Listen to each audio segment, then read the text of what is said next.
is how do you find intrinsic value in a company? Well, intrinsic value is the number that if you were all-knowing about the future and could predict all the cash that a business would give you between now and Judgment Day, discounted at the proper discount rate, that number is what the intrinsic value of a business is. In other words, the only reason for making an investment and laying out money now is to get more money later on, right? That's what investing is all about. Now, when you look at a stock, when you look at a bond, assuming it's the United States government bond, it's very easy to tell how much you're going to get back. It says it right on the bond. It says when you get the interest payments, it says when you get the principal. So it's very easy to figure out the value of a bond. It can change tomorrow if interest rates change, but the cash flows are printed on the bond. The cash flows aren't printed on a stock certificate.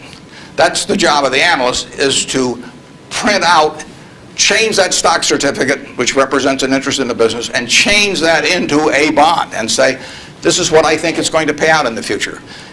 When we buy, some new machine for Shaw to make carpet, that's what we're thinking about, obviously, and you all learn that in business school. But it's the same thing for a big business.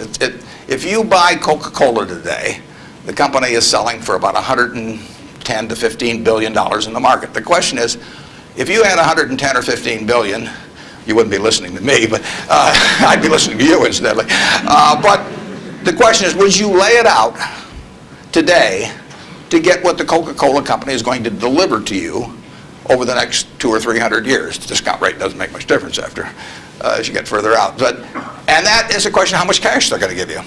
It isn't a question of, it isn't a question of how many analysts are going to recommend it or what the volume in the stock is or what the chart looks like or anything. It's a question of how much cash it's going to give you. That's the only reason. It's true if you're buying a farm. It's true if you're buying an apartment house. Any financial asset. Oil in the ground, you're laying out cash now to get more cash back later on. And the question is how much are you going to get, when are you going to get it, and how sure are you?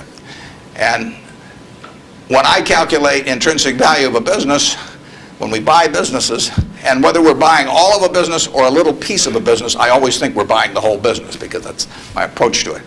I look at it and say, what will come out of this business and when?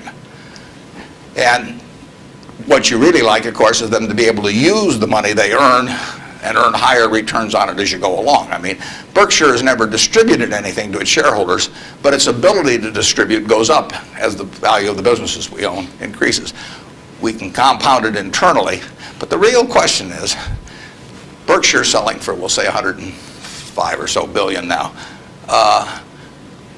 What can we distribute from that 100? If you're going to buy the whole company for 105 billion now, can we distribute enough cash to you soon enough to make it sensible at present interest rates to lay out that cash now? And that's what it gets down to. And if you can't answer that question, you can't buy the stock. You can gamble in the stock if you want to, or your neighbors can buy it. But if you don't answer that question, and I can't answer that for internet companies, for example. There are a lot of companies, there are all kinds of companies I can't answer it for, but I just stay away from those.